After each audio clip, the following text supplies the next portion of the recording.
What's up, everybody? Brothers, sisters, psychonauts, and seekers of truth.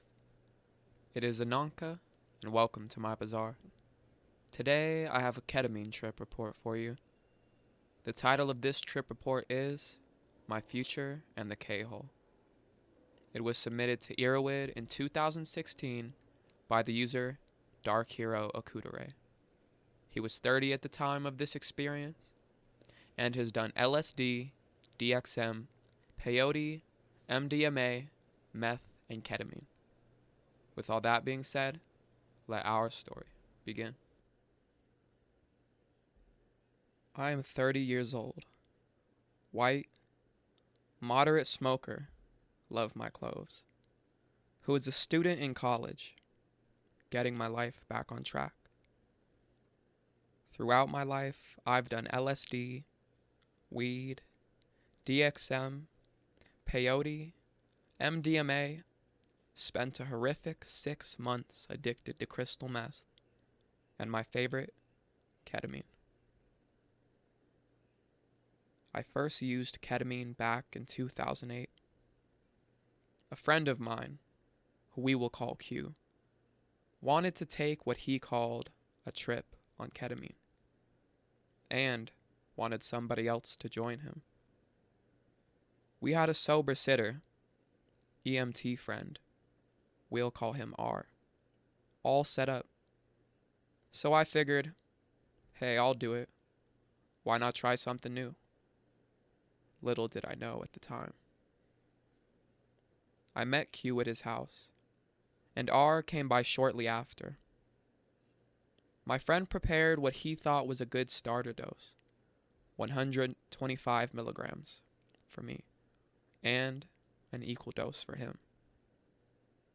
Having been no stranger to various drugs, I thought it was suitable.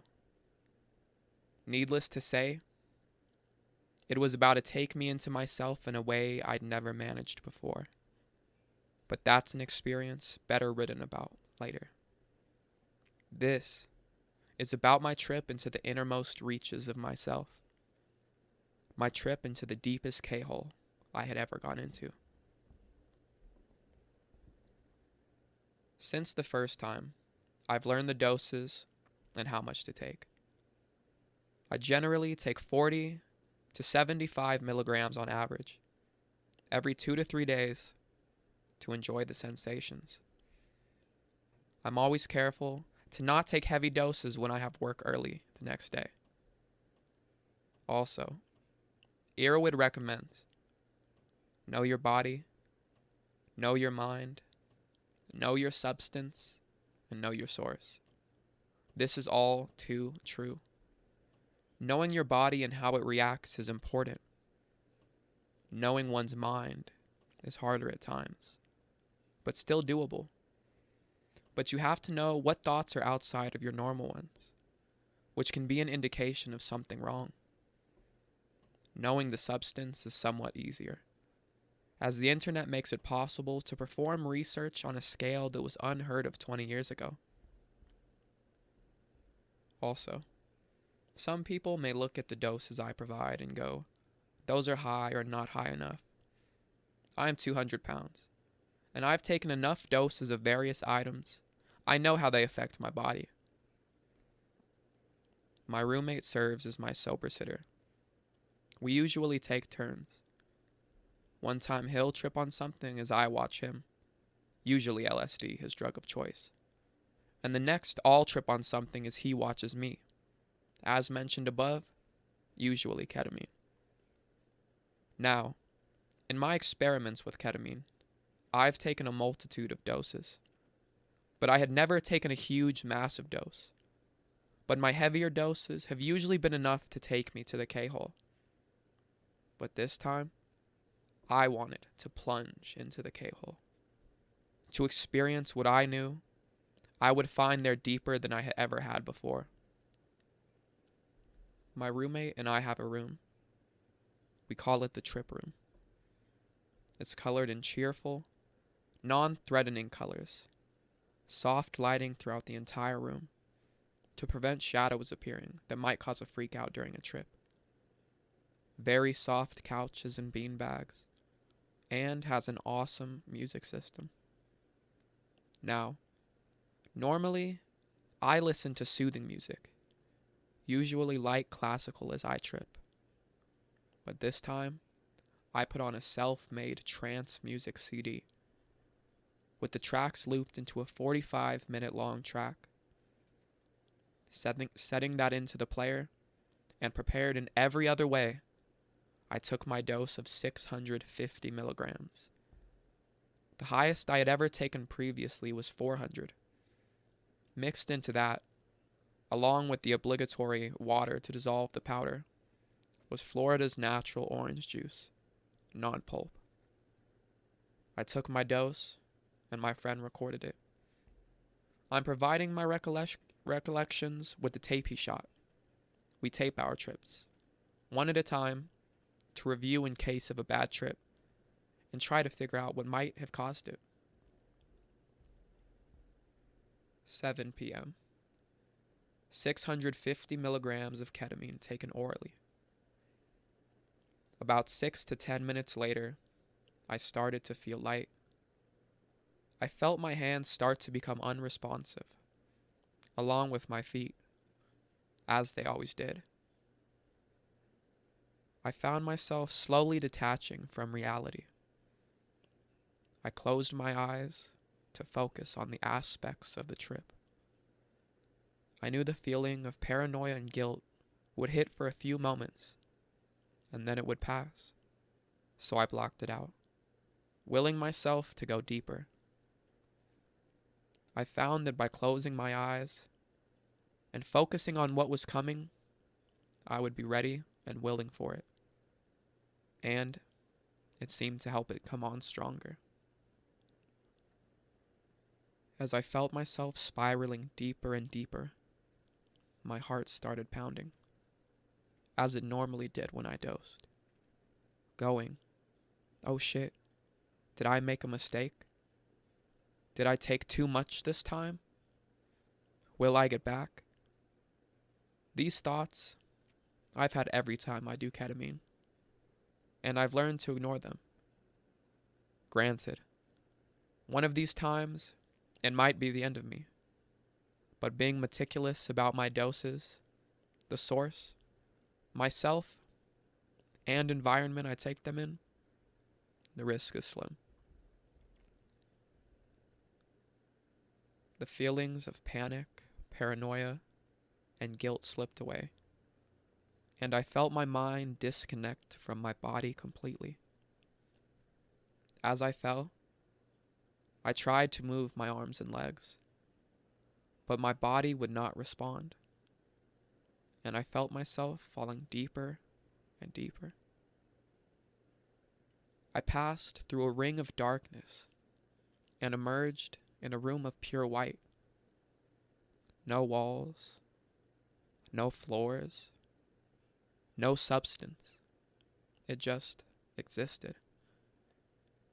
I was deeper inside my mind than I had ever been before. Looking around, I saw doors. Row upon row of doors inside my mind. In previous trips to the K-hole, I've been here, but never with so many doors. Walking down the row of doors, I see most irregular, standard, lightweight steel doors like you'd find in an office building. Most of them painted light blue. But then I came to a door that was blacker than night, and I backed away from it, knowing what lay inside there. I had come to the K-hole for a reason. I opened that door, and it was as if I saw a line of my life. There were divergencies along it, but it always returned to the same path. Then I saw a branching coming up ahead, and it would take me one way or another, and that path would not ever go back to the other. One led to great possibilities. but required more work. The other would be an easy life before it spiraled into the depths of darkest night. I knew there was a choice coming up in my life, and I had to choose. I wasn't sure where, but I knew enough of myself to realize I would have to make that choice. Once again, something I wasn't fully aware of was brought to my consciousness. Something I have always enjoyed coming to the K-hole for. But this time, after I opened that door, I had no more control. I saw visions of past events, and the feelings associated with them returned. Most were benign, but some were really uplifting, and some were really depressing. Finally, I felt like I was swimming back to the surface of a really viscous lake. It was harder and harder to try to reconnect to my body this time, but I kept trying. And finally, I made it. I started to feel my body around me, and when I opened my eyes, I saw the room, my friend watching me, and I slowly, ever so slowly, started to feel my body reunite. My friend, having seen many of these episodes, didn't try to carry on a conversation, knowing I was coming out of it. Looking at the clock, it was 8:25 p.m. I had been there for 40 plus minutes. It felt like an eternity. I just lay there, spacing out, and finally felt the urge to talk to my friend.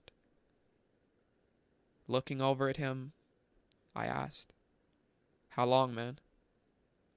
He said, "It's about 9:10. About 15 to 20 minutes passed, and I got to my feet with help and said, "I'm out now. Let's go to the front room." We went into the front room, put on Cartoon Network, and I just laid there in the chair and eventually drifted off into sleep, as I normally do soon after a trip.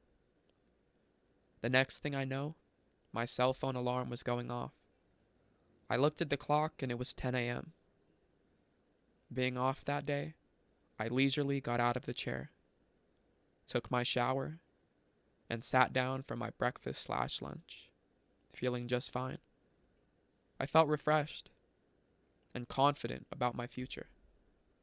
Once again, I had gone into the K-hole and returned semi-triumphantly. I felt a little fuzzy-headed, but that wore off by mid-afternoon, and I was myself by that evening.